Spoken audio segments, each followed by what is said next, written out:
Hello friends, welcome to my test class. Friends, आज हम देंगे हिंदी प्रैक्टिस सेट 3। 4 दिनों की छुट्टियों के बाद आज फिर लौटे हैं हम। अब हमारी रेगुलर क्लास चलती रहेंगी और पर डे आपको 2 से 3 वीडियो मिलेगी। तो आइए स्टार्ट करते हैं। हिंदी में ये हमारी तीसरी प्रैक्टिस सेट होगी। जिन लोगों ने 2 प्रैक्टिस सेट नहीं देखा, वो डिस्क्रिप्शन में उसका लिंक मिल जाएगा, एक बार आप वहाँ से उसे ज़रूर देखें।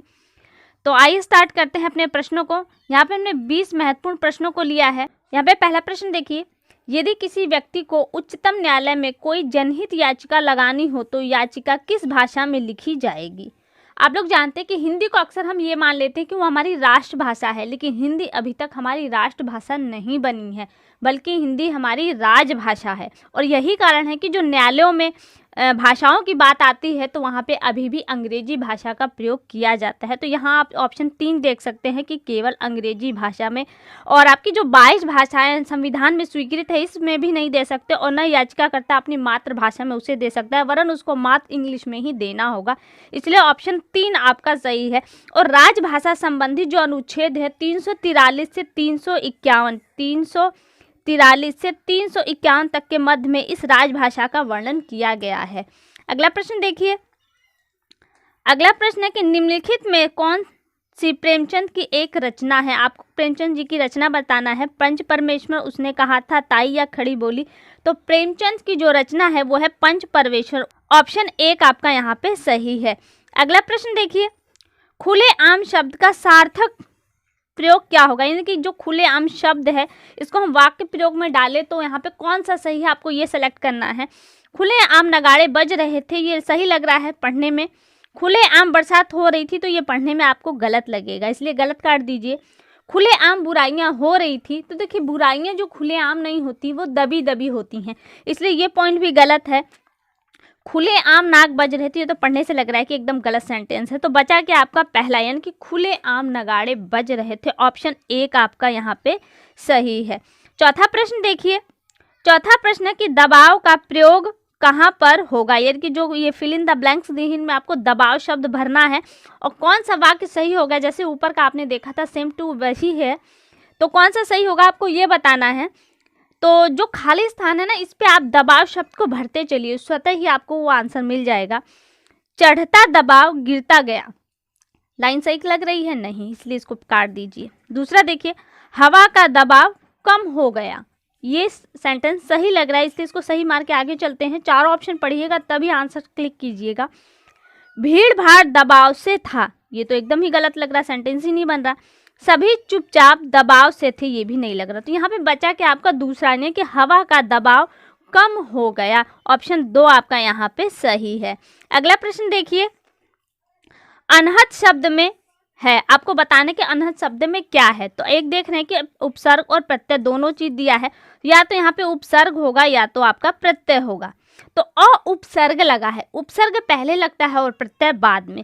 तो देखिए जब इस शब्द को आप तोड़ें तो एक शब्द तो यहाँ पे क्लियर बनेगा जिसका अर्थ निकलेगा, लेकिन जो प्रत्यय है या आपका उपसर्ग है उसका कोई अर्थ नहीं निकलेगा। तो हम तोड़ते हैं तो हमारा निकलता है अन और हद।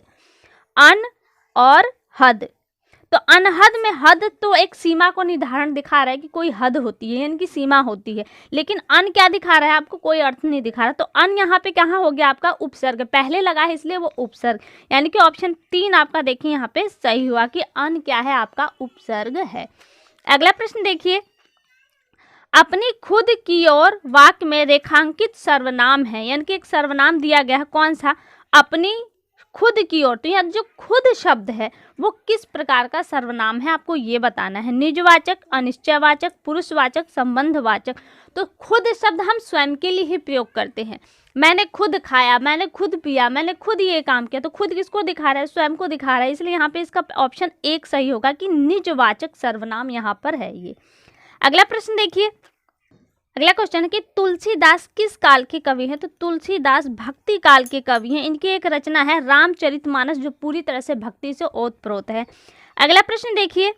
अगला प्रश्न है कि कामायनी किसकी रचना है। बहुत सुंदर प्रश्न है। कामायनी जयशंकर प्रसाद की रचना है। ऑप्शन 3 आपका यहाँ पे सही है। अगला प्रश्न देखिए, विज्ञान में इक प्रत्यय शब्द लगाने से बनेगा, यानी कि हम विज्ञान शब्द में जब इक प्रत्यय जोड़ दे, प्रत्यय कहाँ लगते हैं, शब्द के बाद में लगते हैं। तो वह कह रहा है कि कौन सा शब्द बनेगा। तो विज्ञान धन इक, तो क्या बनेगा, अब अगर नॉर्मली देखें तो ये बनेगा आपका वैज्ञानिक, वैज्ञानिक, लेकिन वैज्ञानिक शब्द अपने आप में सही नहीं है, तो ये क्या है, गलत है। अब यहाँ पे आप कौन सा नियम लग रहा है ये बताने में बहुत ज़्यादा वक्त लगेगा। अगर सही तरीके से देख रहे तो वैज्ञानिक बनेगा, यानी कि वैज्ञानिक, ऑप्शन 4 आपका यहाँ पे सही है। अगला प्रश्न देखिए, हिमालय शब्द है, हिमालय कौन सा शब्द है आपको ये बताना है। रूढ़ शब्द जो एक खंड होता है और इनका स्वतंत्र अर्थ होता है और उन्हीं के बेस पर उनका प्रयोग अभी तक चलता आ रहा है, ये रूढ़ होते हैं। यौगिक शब्द वो होते हैं जो दो शब्दों को योग से बनते हैं, उन दोनों शब्दों का स्वतंत्र अर्थ होता है, वो कहलाते हैं आपके यौगिक शब्द। योगरूढ़ शब्द ये ऐसे शब्द होते हैं जिनका स्वतंत्र रूप में अर्थ अलग होता है, लेकिन जब इनको जोड़ दिया, यौगिक में जोड़ना तो जोड़ देते हैं तो एक अलग अर्थ देता है। तो हिमालय क्या है आपका, हिमालय को अगर हम तोड़ के देखें तो बनता है हिम धन आलय। तो हिमालय दो शब्दों को मिला, यानी कि हिमालय का बर्फ का घर, तो क्या हो गया आपका यौगिक शब्द है हिमालय। तो यहाँ से ऑप्शन 2 आपका सही। योग रूढ़ में आपके जैसे लंबोदर आ गया, दशानन आएंगे यहाँ पे योग रूढ़ में। अगला प्रश्न देखिए, अगला प्रश्न 11वां, कौन सा शब्द शुद्ध लिखा गया है। इस तरह के प्रश्न इस बार यूपीटीटी में आने के 100% चांस है, क्योंकि इस बार सिलेबस देखिए आपका वही है, पेडागोजी का भी पोर्शन आपका वही रहेगा, लेकिन पेडागोजी का पोर्शन सिलेबस में देने के बावजूद भी क्वेश्चन 2 से या 3 पूछे ही जाते थे। लेकिन इस बार आपके टोटल एग्जाम में हम कहें यानी कि 150 में से 33% यानी कि 30% तक आपके आने के चांस है पेडागोजी। तो पेडागोजी तो आएगा, साथ में आपके जो क्वेश्चन बनेंगे उनका लेवल भी थोड़ा टाइट होगा, तो इस तरह के क्वेश्चन आ सकते हैं। कौन सा शब्द सही है आपको ये सेलेक्ट करना है, तो इस चीज़ के लिए आपका बहुत ही बारीकी से अध्ययन आपको ज़रूरी है। यहाँ से ऑप्शन 4 देखिए इसका सही है। अगला प्रश्न देखिए, अगला प्रश्न है कि महाधर ऋषि में संधि होने पर बनेगा, यानी कि महाधर ऋषि शब्द को हम जोड़ दे तो कौन सी संधि बनेगी।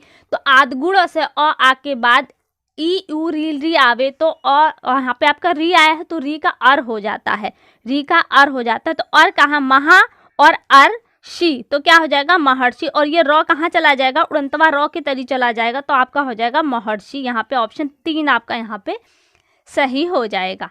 अगला प्रश्न देखिए, अगला प्रश्न है कि कोई कुछ किस प्रकार के सर्वनाम है। यहाँ पे कोई निश्चित मात्रा नहीं दिखा रहा है, कोई व्यक्ति हो सकता है, कुछ भी हो सकता है, मतलब क्लियर नहीं है, कोई निश्चितता नहीं है, अनिश्चित है। तो यहाँ पे कौन सा सर्वनाम में चले जाएंगे, ये अनिश्चयवाचक में चले जाएंगे। जहाँ पे जिसकी चीज़ की निश्चितता ना दिखाई जाए वो अनिश्चितवाचक सर्वनाम कहलाते हैं आपके। अगला देखिए, एक ही थैली के चट्टे बट्टे का अर्थ है समान आदत एवं स्वभाव वाले। ऑप्शन 2 आपका यहाँ पे सही होगा। विश्वास पात्र व्यक्ति नहीं होगा, के बट्टे ये भी नहीं होगा, बेईमान समूह ये भी नहीं होगा। ऑप्शन 2 आपका यहाँ पे सही है।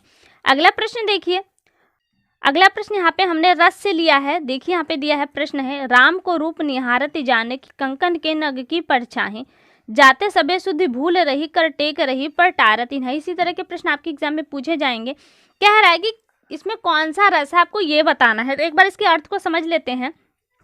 राम को रूप यानी कि राम का जो मुखड़ा है उसे जानकी यानी कि सीता निहार रही हैं। कहाँ पे निहार रही हैं, कंकन के नग की परछाई, अपने कंगन में जो नग लगा हुआ है उस नग में राम की परछाई आ रही है जिसे वो निहार रही हैं, देख रही हैं। जाते सबे शुद्धि भूल रही, सब कुछ भूल गई हैं कि यहाँ पे क्या हो रहा है क्या नहीं हो रहा। कर टेक रही पर टार, वो अपने हाथ को जरा सा भी नहीं हिला रही। अगर वो हिलाएंगी तो जो राम की परछाई उनके कंगन के नग में आ रही है वो इधर उधर हो जाएगी। तो यहाँ पे कौन सा श्रृंगार बनेगा, तो वो संयोग श्रृंगार बनेगा। जब नायक और नायिका के मिलन की स्थिति को दिखाए तो वो संयोग श्रृंगार, वहीं अलगाव की स्थिति को दिखाए तो वो वियोग श्रृंगार कहलाता है। भक्ति और करुण तो आप जान रहे हैं कि यहाँ पे होगा ही नहीं। अगला देखिए, प्रश्न है कि सच्चरित का संधि विच्छेद होगा, तो व्यंजन संधि से यहाँ पे सच्चरित का होगा आपका सत्य धन चरित्र। ऑप्शन 2 आपका यहाँ पे सही होगा। अगला प्रश्न देखिए, अगला प्रश्न, न रहेगा बांस न बजेगी बांसुरी, ये आपका मुहावरा है। कौन सा रहेगा, यानी कि किसी चीज के जड़ को ही समाप्त कर देना। तो यहाँ पे बांसुरी, यहाँ पे बांस को नष्ट करना नहीं होगा, बांसुरी न बजाना ये भी नहीं होगा, झगड़े को जड़ से नष्ट कर देना और किसी को उधार न देना। तो ऑप्शन 3 देखिए आपका यहाँ पे सही होगा कि न रहेगा बांस न बजेगी बांसुरी। अगला प्रश्न देखिए, भारतीय संविधान में हिंदी को राजभाषा के रूप में कब मान्यता प्राप्त हुई है। देखिए यहाँ पे साफ साफ लिखा है कि राजभाषा के रूप में, राष्ट्रभाषा के रूप में नहीं है, राजभाषा के रूप में उसे कब मान्यता प्राप्त हुई है। तो 14 सितंबर 1949 को। ऑप्शन 1 आपका यहाँ पे सही है। अगला प्रश्न देखिए, शाम काल गायों के चरकर लौटने का समय कहलाता है, यानी कि शाम काल को जब गायें चरकर लौटती हैं तो उस समय को क्या कहा जाता है? संध्या, गोधूली, गोधूम, गोकाल। तो शाम काल में जिस वक्त गायें चरकर लौटती हैं उसे गोधूली बेला कहा जाता है। ऑप्शन 2 आपका यहाँ पे सही है। कैसे सही है? गोमिस होता है गाय, जो कि आपके प्रश्न में दिया है। गाय धूली यानी कि गाय के चलने से घर लौटने पे, क्योंकि सुबह के वक्त जो नम मिट्टी होती तो उड़ती नहीं है, वहीं शाम के वक्त मिट्टी टाइट हो जाती है, उसमें नमी हट समाप्त हो जाती है। तो गायें जब चलती हैं तो उनकी खुर से थोड़ी मिट्टी ऊपर उड़ती है। बहुत सारे झुंड होने की वजह से मिट्टी बहुत ज़्यादा मात्रा में ऊपर उड़ती है और इसे कहता है धूली, यानी कि धूल का उड़ना। तो गायों के खुरों से धूल का उड़ना क्या कहलाता है? आपका गोधूली। और ये कब बनता है? ये संध्या काल को ही बनता है। इसलिए शाम काल में गायों के चरकर लौटने का समय क्या कहलाता है? तो गोधूली बेला कहलाता है। ऑप्शन 2 आपका यहाँ पे सही है। आज की वीडियो का लास्ट प्रश्न देखिए, यहाँ पे है, वह बहुत सोता है वाक्य में सोता यानी कि सोना कौन सी क्रिया है? सोना कौन सी क्रिया है? आपकी अकर्मक क्रिया है। जिस क्रिया का फल कर्ता पर पड़ता है वो कौन सी क्रिया कहलाती है? अकर्मक क्रिया। और जिस क्रिया का फल कर्ता पे न पड़कर कहीं और पड़ता है तो वो क्या कहलाती है? आपकी सकर्मक क्रिया। तो सोना कौन सी क्रिया है? आपकी अकर्मक क्रिया। तो यहाँ से ऑप्शन 1 आपका सही हुआ। तो फ्रेंड्स, अभी के लिए केवल इतना। अगली वीडियो में आपसे फिर मुलाकात होगी, तब तक के लिए नमस्कार।